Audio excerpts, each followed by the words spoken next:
This is a short lecture on motivation, human motivation, and we are dealing with this from the point of view of the Vedic literature listing 4 objectives of human life, which are listed as Artha, Kama, Dharma, and Moksha. Moksha we wouldn't discuss because that basically means escapism. So the 3 major motivations for physical existence are Artha, which basically I've translated as value, Kama as pleasure, and Dharma as responsibility.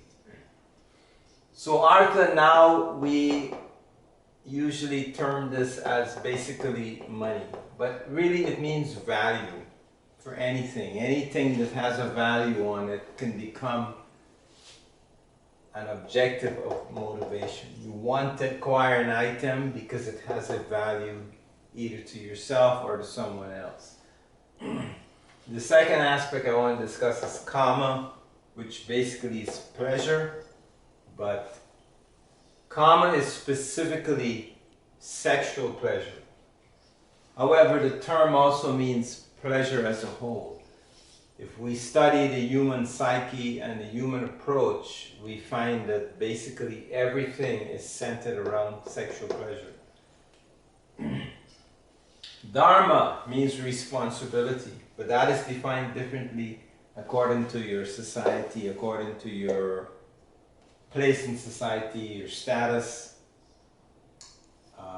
That is how that is done. And moksha, again, we're going to leave this out because this is basically escapism.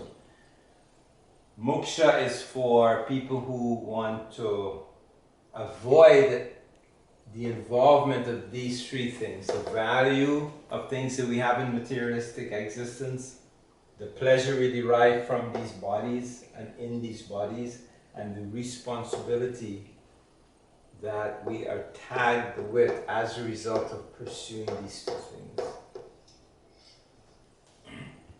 Moksha, the person perhaps we can use an example of an escapist is Buddha. Buddha had a problem with these 3 aspects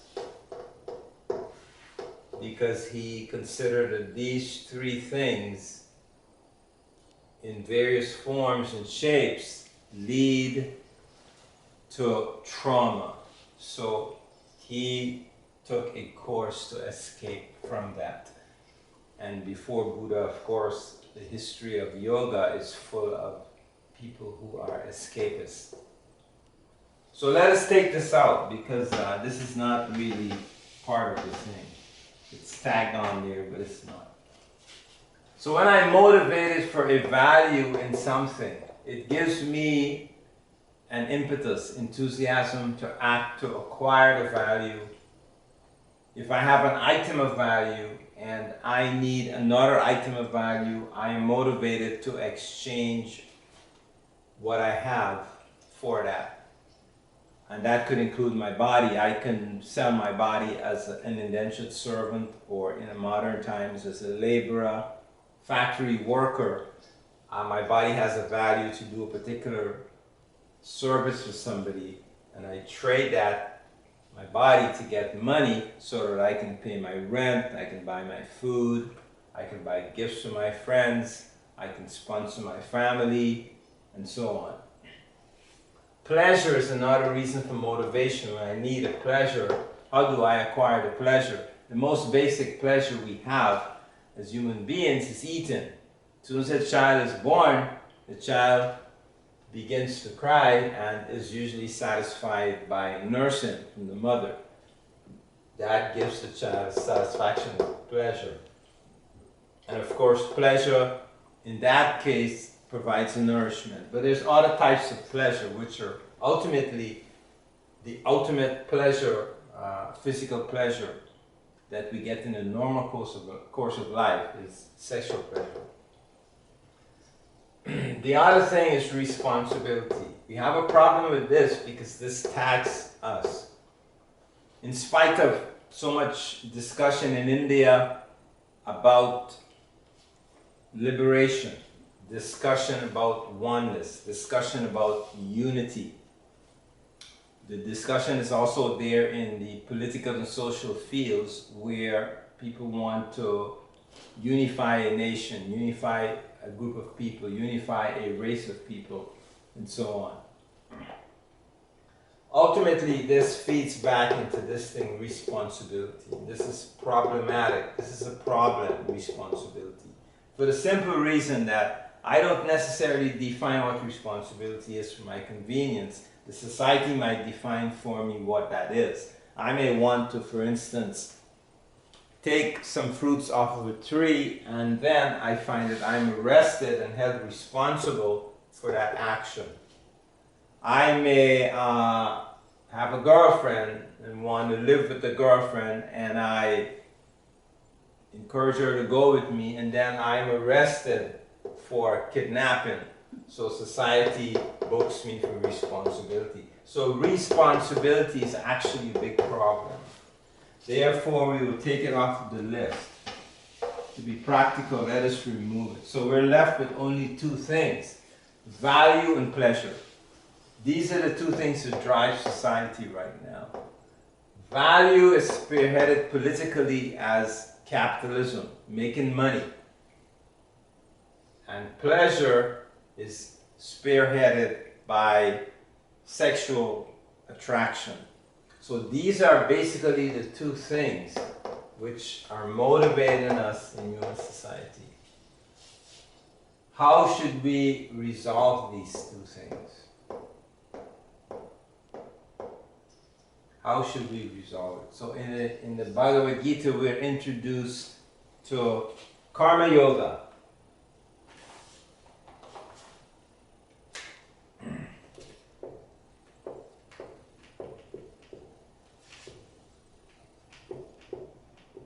Plus yoga. In order to regulate these two things, we're introduced to this concept and this way of action in the Bhagavad Gita by Krishna, who explained in the Bhagavad Gita that he was the only one who could teach this. How to manage this so that we don't have problems. We have the motivation, it's there, because we see value in things and we want to utilize that value. We get pleasure from certain things and we pursue and acquire those pleasures by any which means. But we are tagged with responsibility for these activities. So to control that, Krishna suggests karma, which is basically cultural activities, responsible cultural activities, but governed by a yogic attitude.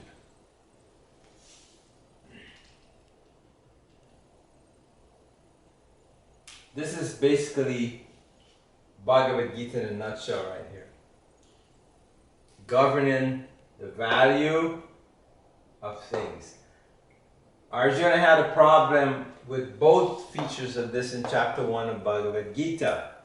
He had a high value, he placed a very high value on the lives of his relatives. Very high value.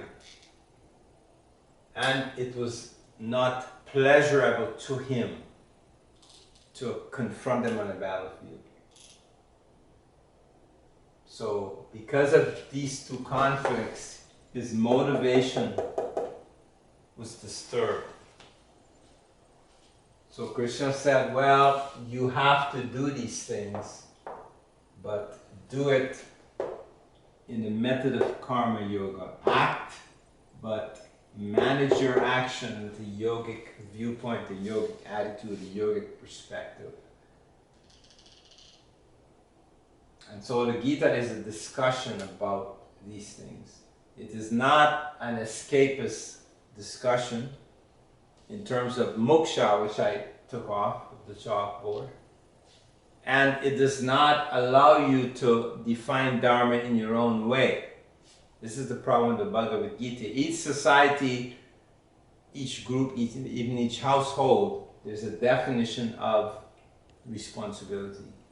But we see in the Bhagavad Gita that Krishna did not agree to Arjuna's definition of Dharma in chapter 1. Krishna just rejected the whole thing. He had his own idea of what Dharma should be. So this is why I took it off of the board. We're only left with these two things, and this is the method of managing these two things: value and pleasure.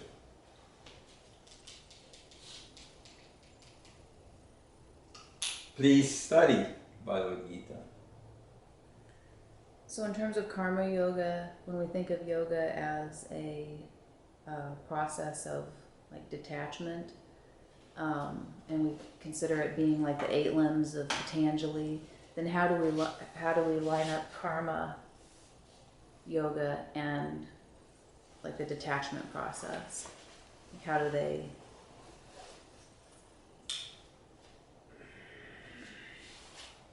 Yoga in the Bhagavad Gita is tied to Samkhya, which is a process of, it's a philosophical explanation of material existence. And Krishna explained it in detail to Uddhava in the Uddhava Gita.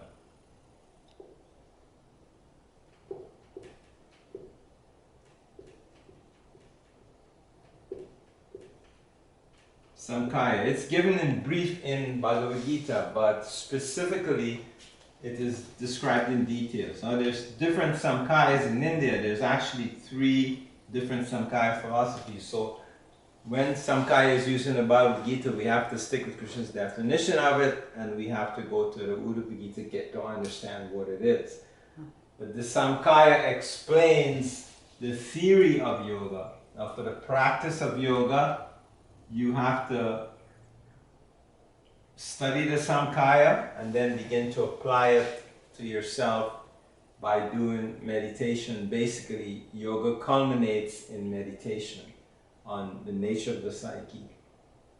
One basic tenet, which there was a little argument between Krishna and Arjuna, was the idea of, Krishna explained that there's a comparative similarity in each body, each type of body in each species. What is that similarity? That there's an Atma there conducting activities utilizing the body in all the life forms, whether it's a dog eater, actually Krishna said even a dog eater, it doesn't matter if it's an animal, there is an Atma in that. You have to find out what the Atma is, you have to research your own existence, and that's how you get a psychological understanding. Mm-hmm. The hint about it is given in the first part of chapter 2, where Krishna begins to explain to Arjuna that the Atman is eternal, where there's a verse where he explains that neither him nor Arjuna nor any of the generals on the battlefield are temporary, that they are eternal beings. So this is the whole thing, is when you see things from a yogic perspective, you no longer see in terms of one life. When you develop the insight to understand that, you no longer see things in one life, and therefore your karma or your cultural acts begin to change. It may be the same act, but the content changes because your motivation for acting change. As soon as you understand that it's not just this one life, there's lives, and I am in this flow of existence. And these are the people, my opponents, my friends, everybody is also in this flow of existence. Then your whole situation for Artha and Kama changes.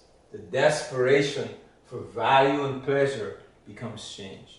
If you know that you can come back for hundreds of thousands of lives to fulfill your desires, then that desperation to get the desire fulfilled becomes lifted. You're no longer that desperate anymore.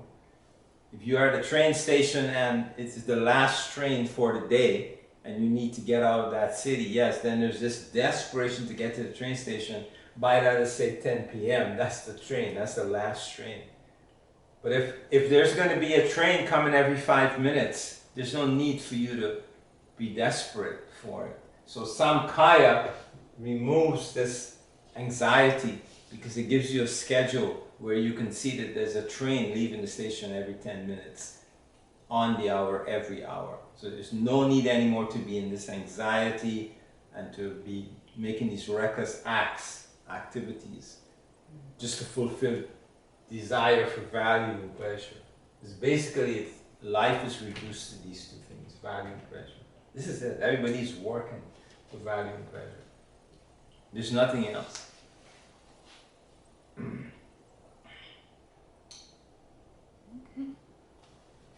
Jai Shri Krishna.